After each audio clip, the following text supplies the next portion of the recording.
क्या उत्तर प्रदेश की सरकार युवाओं के साथ धोखा कर रही है? क्या उत्तर प्रदेश की सरकार युवाओं की नौकरी और उनके रोजगार को किसी और को दे रही है? और क्या बीजेपी आरक्षण खत्म करने की प्रक्रिया में अब आगे बढ़ रही है?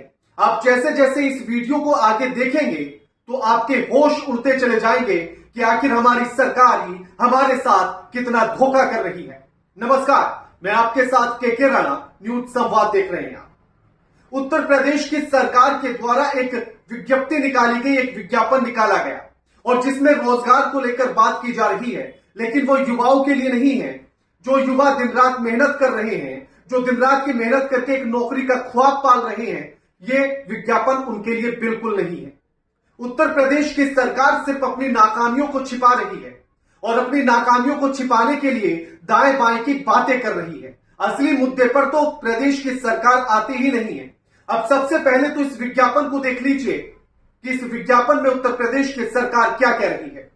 उत्तर प्रदेश की सरकार के द्वारा यानी कि नगर निगम गोरखपुर के द्वारा एक विज्ञापन निकाला गया और उसमें कहा गया नगर निगम गोरखपुर में कार्य की अधिकता के कारण यानी कि वर्क ओवरलोड होने की वजह से जनहित में निम्नलिखित पदों पर सेवानिवृत्त अधिकारियों कर्मचारियों की आउटसोर्सिंग के माध्यम से नियुक्ति किया जाना है।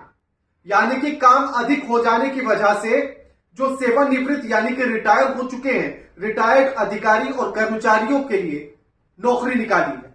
अब सोचिए कि जो अधिकारी पेंशन ले रहे हैं, रिटायरमेंट होने के बाद सरकार से पेंशन ले रहे हैं, उन्हीं लोगों के लिए फिर से सरकार ने एक और नौकरी निकाल दी है।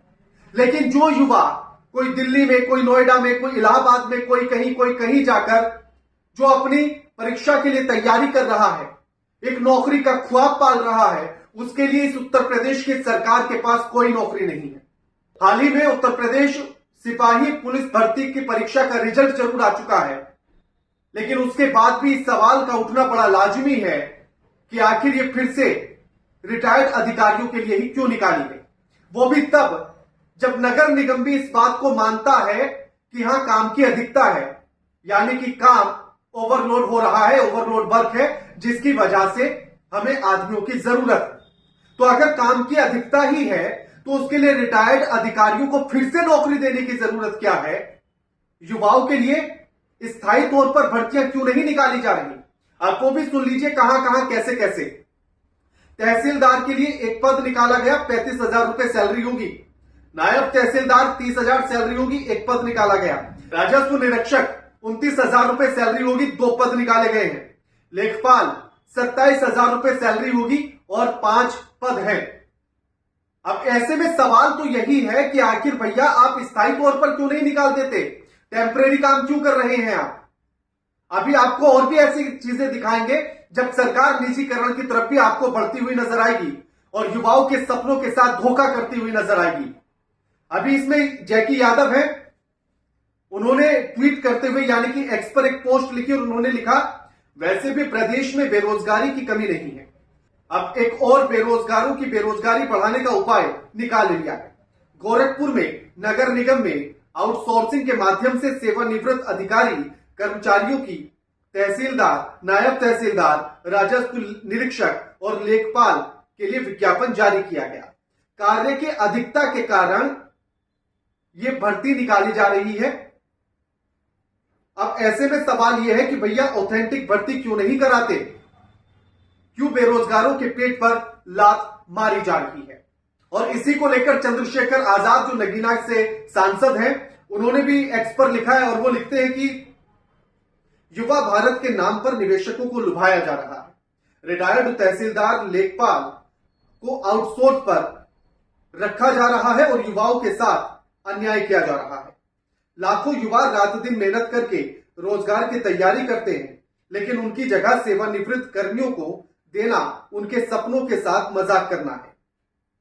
युवाओं के साथ विश्वासघात करना है। युवाओं के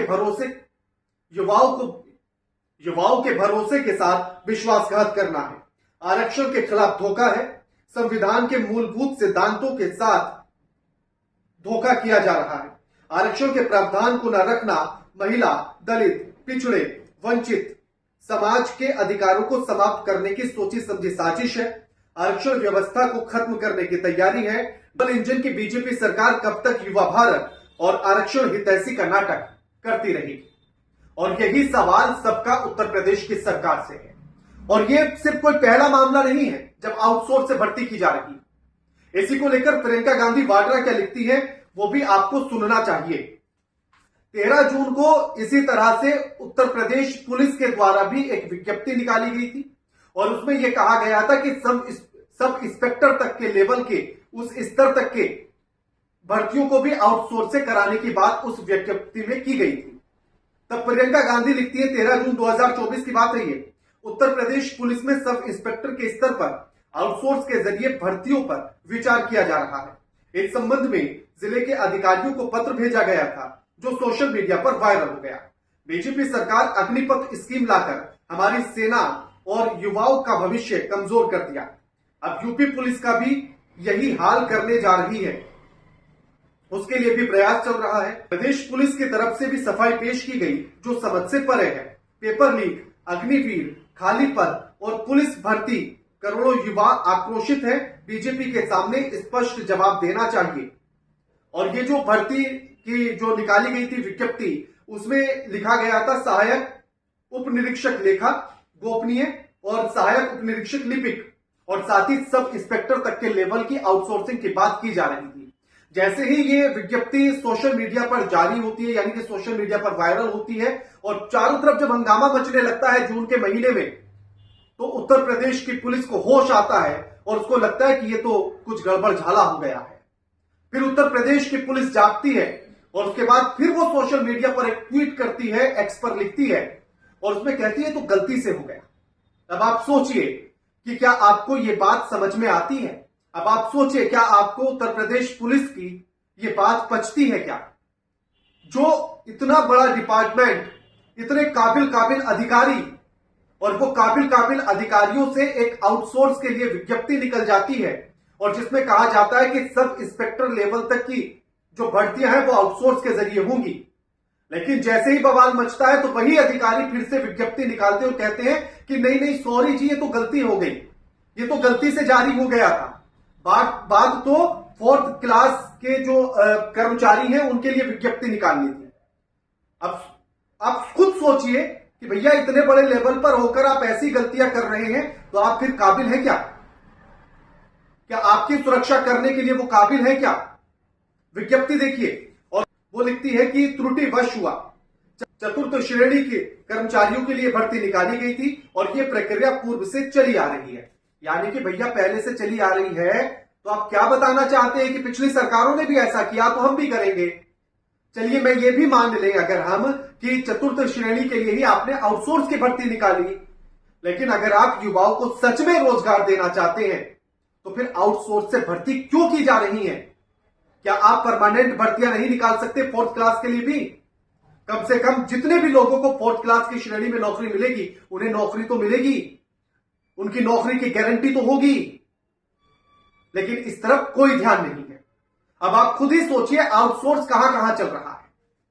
यानी कि लेखपाल और तहसीलदार, नायब तहसीलदार के लिए भी आउटसोर्स पर भर्ती, इधर यूपी पुलिस को लेकर भी आउटसोर्स पर भर्ती कराई जा रही थी, शिक्षकों को लेकर भी आउटसोर्स पर भर्ती होती है, यहां तक कि रोडवेज में बस चलाने वाले कंडक्टर और ड्राइवर भी संविदा पर रखे जाते हैं, आउटसोर्स पर रखे जाते हैं, ठेके पर रखे जाते हैं। तो क्या आप उसे किस तरफ लेकर जाना चाहते हैं? परमानेंट भर्तियां आखिर किस लेवल पर होंगी? जो युवा दिन रात मेहनत कर रहे हैं, जो युवा दिन रात तैयारियां कर रहे हैं कि परीक्षा होगी, एग्जाम होगा, एग्जाम के बाद रिजल्ट आएगा, उन्हें एक नौकरी मिल जाएगी, वो सब खत्म कर दिया गया। और जो उत्तर प्रदेश के मुख्यमंत्री योगी आदित्यनाथ कहते हैं कि हमने तो लाखों नौकरियां बांट दी, हमने तो लाखों रोजगार बांट दिए आउटसोर्स पर। ऐसे चलेगा उत्तर प्रदेश? ऐसे होगा उन्नत प्रदेश? ऐसे कहा जाएगा कि यूपी में योगी मतलब उपयोगी? मजाक करते हैं जनता के साथ। और ये सिर्फ यहीं तक नहीं है, अभी देवरिया की डीएम साहिबा ने एक बड़ा मजेदार वीडियो जारी किया है। देवरिया की डीएम जो कह रही हैं उसे सुनकर तो आपके होश ही उड़ जाएंगे। सबसे पहले डीएम साहिबा का ये वीडियो सुन लीजिए, वो उसमें क्या कह रही है। मैं सभी देवरिया के लोगों को सूचित करना चाहती हूँ कि हमारे आरटी के तहत कक्षा नर्सरी से 1 में एडमिशन स्टार्ट हो रहे हैं। तो आप हमारे पोर्टल पे 1 दिसंबर से अप्लाई कर सकते हैं। यदि अभिभावक की वार्षिक आय 1 लाख से कम है तो आप अपने नज़दीक के यानी 1 किलोमीटर से कम की जो दूरी हो जिस स्कूल की, जो प्राइवेट स्कूल है, उसमें आप आवेदन कर सकते हैं और जो आपकी फीस की प्रतिपूर्ति है वो सरकार करेगी। साथ ही में आपको 5,000 रुपये यूनिफॉर्म, किताबों इत्यादि के लिए भी मिलेंगे। तो मेरा आप सभी से निवेदन है कि आप अपने नज़दीकी स्कूल में आरटी के तहत अपने बच्चे के एडमिशन के लिए अवश्य 1 दिसंबर से आवेदन कर दें। तो देवरिया की डीएम साहिबा कह रही है कि अगर आपकी वार्षिक आय कम है और आप अपने बच्चों को प्राइवेट स्कूल में पढ़ाना चाहते हैं तो भैया सरकार आपको सहायता देगी, आप पढ़ा लीजिए। बस शर्त ये है कि 1 किलोमीटर के दायरे में ही वो स्कूल होना चाहिए आपके घर से। लेकिन ऐसे में सबसे बड़ा सवाल ये उठता है कि क्या सरकार इस बात को स्वीकार करती है कि उसके सरकारी स्कूल काबिल नहीं है? क्या सरकार इस बात को स्वीकार करती है कि जो जिम्मेदारी शिक्षा की देने की उसकी थी उसमें वो फेल हो चुकी है? क्या सरकार इस बात को स्वीकार करती है कि एक शिक्षित प्रदेश बनाने में वो असफल हो गई है? क्या सरकार इस बात को स्वीकार करती है कि जो जिम्मेदारियां उसको दी गई थी उनको वो पूरा नहीं कर पाई, वो निकम्मी है, नकारा है और इसीलिए ये जिम्मेदारी वो किसी और को दे रही है। इसीलिए वो ये जिम्मेदारी प्राइवेट स्कूल वालों को दे रही है कि हमारे प्रदेश के बच्चे आप पढ़ाइए, हम आपको पैसे दे देंगे, क्योंकि हमारे सरकारी वालों के तो बस की बात नहीं है। डीएम साहिबा कह रही है कि शिक्षा का अधिकार अधिनियम के तहत जनपद के 840 प्राइवेट स्कूल में 25% सीट 1 लाख रुपए से कम वार्षिक आय वर्ग के आरक्षित है। यानी कि 1 दिसंबर से आरटीई यानी कि राइट टू एजुकेशन के अंतर्गत आरटीई पोर्टल पर एडमिशन के लिए आवेदन प्रारंभ कर दिए जाएंगे। अब ऐसे में सवाल ये है, और उसके साथ ही कहती है कि 1 किलोमीटर की दूरी के अंतर्गत स्कूल होना चाहिए। फिर आगे कहती है कि स्कूल की फीस सरकार देगी और साथ ही साथ 5,000 रुपए देगी स्कूल की ड्रेस और किताबों के लिए। इतना ही खर्चा आप अपने सरकारी स्कूल पर क्यों नहीं कर लेते? प्राइवेट स्कूल के टीचर को कितनी सैलरी मिलती है? आप दिल्ली जैसे शहर में, नोएडा जैसे शहर में भी अगर जाकर देखेंगे तो वहां भी अधिकतम से अधिकतम 20-25 हजार हो सकती है, वो भी बेहतरीन प्राइवेट स्कूल में। और आप जैसे देवरिया जैसी जगह की बात कर रहे हैं तो वहां प्राइवेट स्कूल में 2,500, 3,000, मैक्सिमम 5 या 7 हजार होगी प्राइवेट स्कूल के टीचर की सैलरी। और सरकारी स्कूल के जो टीचर है वो कितनी लेते हैं मुझे बताने की शायद जरूरत नहीं है, आप बेहतर समझते हैं। 50-60 से लेकर लाख तक टीचरों की सैलरी है। प्राइमरी स्कूल वालों की 50-60, उसके ऊपर जाएंगे आप जूनियर हाई स्कूल में तो 1 लाख, उससे भी ऊपर। अब आप खुद बताइए कि वो 1 लाख रुपए लेने वाला जो वेतन ले रहा है व्यक्ति, अगर वो अच्छी शिक्षा नहीं दे सकता तो आप उम्मीद कर रहे हैं कि 7,000 वाला अच्छी शिक्षा देगा? और अगर वो 7,000 वाला अच्छी शिक्षा दे सकता है तो फिर आप 70,000 किसको दे रहे हैं? आप 1 लाख क्यों दे रहे हैं उस आदमी को? यानी कि आप अपने स्कूलों की स्थिति बेहतर नहीं कर पाए, यानी कि आप अपनी जिम्मेदारियों से भाग गए, यानी कि आपको जो जिम्मेदारियां इस जनता ने दी थी, इस देश ने दी थी, इस प्रदेश ने दी थी, वो आप पूरी नहीं कर पाए। और ये मतलब सिर्फ केंद्र सरकार पर भी इसका सवाल उठता है, सिर्फ राज्य सरकार पर नहीं है। स्कूल चलो हम जैसे नारे दिए गए पिछली सरकारों में, लगता है वो नारों को खत्म कर देना चाहिए। अब स्कूल चलो के साथ ये भी जोड़ देना चाहिए कि प्राइवेट स्कूल चले हम, शायद शिक्षा का स्तर बेहतर हो जाए। और सरकारों को इस बात पर शर्म आनी चाहिए कि वो प्राइवेट स्कूलों को फीस भी दे रहे हैं, बच्चों को ड्रेस भी दे रहे हैं, किताबों के लिए पैसे भी दे रहे हैं, और आप अपनी सरकारी स्कूल में भी उतना ही पैसा फूंक रहे हैं। तो आप निकम्मे हैं।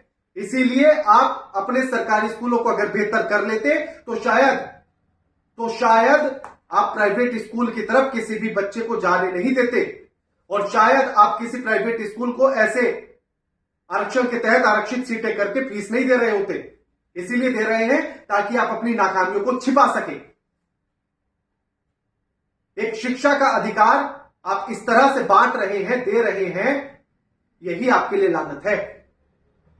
सरकारी स्कूलों में आखिर आप कैसे नहीं स्थिति को बेहतर कर पाए? आखिर क्यों? ये बड़ा सवाल है सरकार से। आते बड़े बड़े भाषण जो बड़े बड़े मंचों से देते हैं और कहते हैं कि उत्तर प्रदेश उन्नत प्रदेश हो गया है। जो आप कहते हैं कि जब से हमारी सरकार आई है तब से तो पूरा उत्तर प्रदेश ही बदल गया है। क्या बदल गया है? यही कि प्राइवेट स्कूल में बच्चे पढ़ेंगे, सरकार पैसा देगी उसका, क्योंकि आप बेहतर नहीं कर पाए सरकारी स्कूल। इस बात को स्वीकार कर लीजिए। अब आप इसको लेकर क्या सोचते हैं, क्या समझते हैं? क्या सरकार की नीति अच्छी है? क्या प्राइवेट स्कूल की तरफ बच्चों को भेज रही है? क्या आप इस बात को मानते हैं कि सरकारी स्कूलों की हालत एकदम खराब हो चुकी है?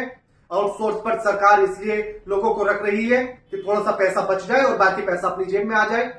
लोगों के, युवाओं के सपनों के साथ खेल रही है, मजाक कर रही है। आप किस तरह से इसको देखते हैं हमें कमेंट करके जरूर बताइएगा।